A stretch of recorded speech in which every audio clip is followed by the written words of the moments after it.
The film opens with Dana Kelly trying to extract toothpaste from an empty tube. When squeezing the tube doesn't work, he resorts to cutting the tube open and scraping out whatever remains with a pocket knife. Despite his apparent concern for hygiene, he reuses a piece of dental floss, hinting at his frugal lifestyle. Suddenly, the tranquil early morning atmosphere is shattered by the beeping of his toaster. Rushing to the kitchen, he discovers his toast completely charred. Later, he proceeds to eat the burnt toast while driving to replace his old toaster. Dana, a penny-pinching resident of Austin, searches the storeroom of the St. Mary's Donation Center for a used toaster. Sal, the center's manager, confronts Dana about his habit of snatching items before they can be displayed in the showroom. Dana attempts to persuade Sal into selling him the toaster before any potential customers lay eyes on it. However, Sal remains adamant and instructs Dana to leave. Their argument is interrupted by a customer seeking a receipt for her purchase. Meanwhile, Dana manages to find a used toaster. He bargains with Sal, negotiating the price down from $7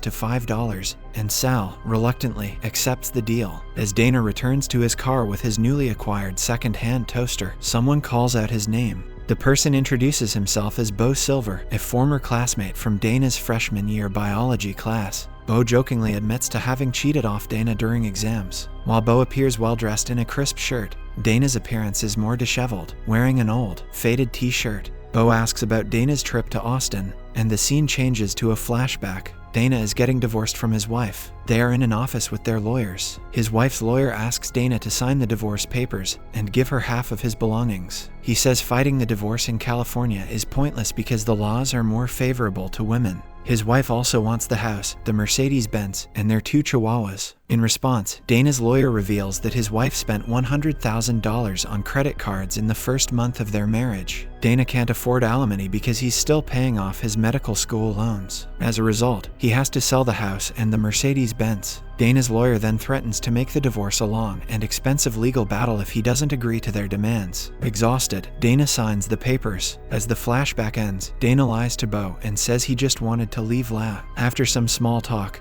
Bo invites him to a poker game at his house that night. Dana reluctantly agrees. At the poker game, Dana meets Hunter, Bo's friend. They play poker for fun, without using real money. Hunter is surprised by Dana's cheapskate nature, as he even bargains for a slice of pizza that Bo bought for them. The next morning, they go for a run around town lake. Hunter runs ahead while Bo and Dana struggle to keep up. As a result, Hunter teases them for being old. Meanwhile, 2 beautiful women come jogging from the other side, and Hunter immediately starts flirting with them. As Hunter runs away with the women, the 2 friends start talking about women. Bo and Dana are both divorced, and Bo tells Dana that he should try casual relationships. He says it's easier for Dana to get women because he's a doctor. Austin is full of beautiful women, and they can both start dating casually. Later that evening, Dana is at his apartment reading a book on poker when he gets a call from Bo. Bo convinces Dana to go to the club with him that night. Since Dana doesn't drink, he drives the 2 of them downtown. Bo reveals that they are going to the famous Dirty Six Club, where all the college students hang out. When they reach the club, Dana refuses to pay for parking and drives several blocks down to save a few dollars. Inside the club, they meet Hunter, who makes fun of their fashion sense. After bragging about his genetics, he goes off to dance with his date. After a while, 2 beautiful girls approach the bar, and Bo offers to buy them drinks. However, the girls leave immediately after getting the drinks. Bo doesn't think much of it, but Dana points out that the women took advantage of him for his money, and then left. Bo shrugs it off and says they need to keep trying. He tells Dana to live his life and stop thinking about money all the time. The next day, Bo visits Dana at his apartment. He invites Dana to join him for coffee and then head to the beach for some paddle boarding and relaxing. On the way, Bo tells Dana to live life on the edge and stop being so cautious about everything. Soon after, the 2 are paddle boarding on a lake. Bo knocks Dana off his paddleboard and gets knocked off in return. There's some underlying aggression in Dana which impresses his friend. Bo makes it his mission to set Dana up with a date. However, when Hunter hears of this mission, he laughs at it and calls it lame. He proudly describes his sex life to the 2 friends, saying he is on a mission of his own. Hunter plans to sleep with 50 women in 52 weeks. The girl he was with at the club was woman number 46. While they are talking, the group of friends spots a beautiful girl sunbathing nearby. Immediately, Hunter says he will make her his number 47th. Dana scoffs at this suggestion, saying that the girl is too smart for him because she is reading a book. The talk escalates into a bet. If Hunter doesn't manage to sleep with the girl before both Bo and Dana get a kiss on the lips from their dates, he will pay them $200 and be their servant for 2 weeks. However, if he manages that, Dana would have to pay him $200 and be his servant for 2 weeks. Bo quickly calls his ex-girlfriend and arranges his side of the bet. Despite calling it cheating, Hunter is not worried as he knows Dana would never be able to get a date, let alone a kiss. To add to the humiliation, he immediately goes to the girl and manages to get her phone number. Later that night, Dana calls Bo and tells him he wants to win the bet against Hunter. He reveals that he made a profile on a dating site earlier that afternoon. However, despite texting 30-odd women, he hasn't got a reply yet. Concerned at this news, Bo comes to his apartment to help him. After a quick glance, he asks Dana to completely overhaul his dating profile in order to attract women. He tells Dana to add vacation photos, smile more, and say he makes over $100,000 a year as a doctor. After a bit of discussion, they agree to have a photo shoot for his dating profile the next day. The next morning, the two friends set out for Dana's photo shoot. They pick out some shirts for Dana and head to the park. Bo suggests taking pictures with dogs, as women love dogs. The kind woman helps them take some great photos with her puppy. Later, at a cafe, they ask a stranger to take a picture of them pretending to be on vacation. After the day out, the two friends head back to Bo's apartment. Then, they update Dana's dating profile with the new photos they took. Dana does not want to mention that he is a doctor in his bio. However, Dana is not picky about the girl's appearance, but she cares about her income. Dana believes that men and women should split the bill on the first date.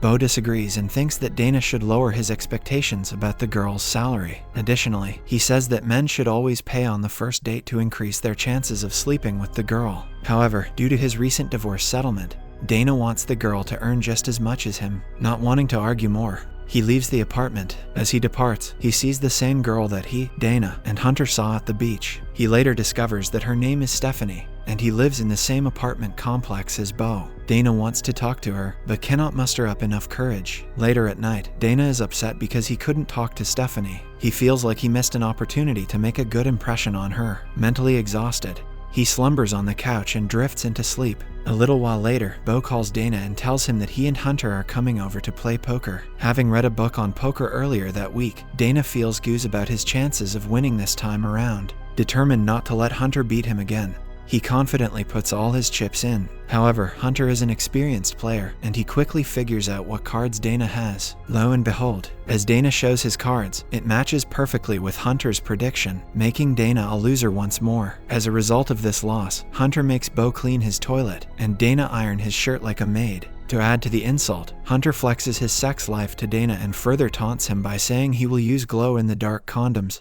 to have sex with Stephanie. Frustrated, Dana leaves the home, cursing Hunter under his breath. After getting humiliated repeatedly, Dana finally has some good news the next day. He has received several matches on his new dating profile. Unsure of what to do next, he calls Bo for advice. Bo suggests that he ask the girls out on dates right away. Although hesitant, Dana agrees and now has 3 dates lined up. However, Dana still struggles with his awkwardness. He greets his dates with stiff handshakes and finds it difficult to maintain conversations. Unfortunately, none of his dates leads to a kiss. Worried about losing the bet to Hunter, Bo decides to sit near Dana's table on his last date and provides him with subtle cues. Dana's last date arrives. After a pleasant conversation, the lady compliments him on his travel pictures, which he had faked on Bo's suggestion. It turns out she is a well-traveled person herself and asks Dana about his favorite places to visit. He makes up stories about his travels and says Paris is his favorite city. Feeling uncomfortable with his lies, Dana takes a break in the washroom.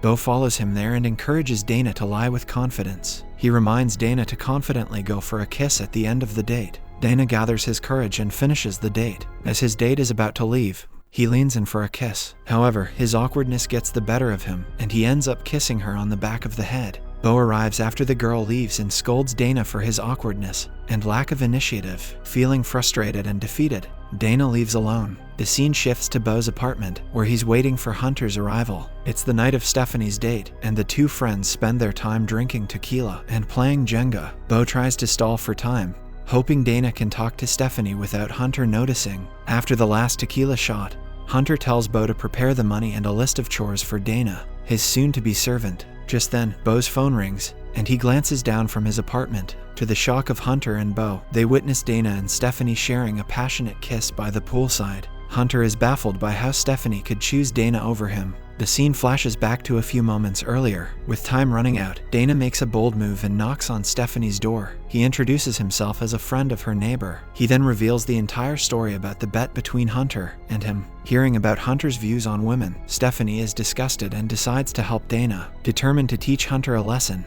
Both of them put a show of public display of affection right under his nose. As they kiss, Stephanie expresses her appreciation to Dana for saving her from being just another pawn in some silly bet. In the final scenes of the movie, we witness the consequences of Hunter losing the bet. Dana instructs Hunter to serve as their rickshaw driver, chauffeuring him and Stephanie around the city. As the new couple enjoys their dates and kisses, Hunter is reduced to silently watching and fetching candy for them. The movie concludes with Beau and Dana playfully teasing Hunter as he struggles to pull their rickshaw.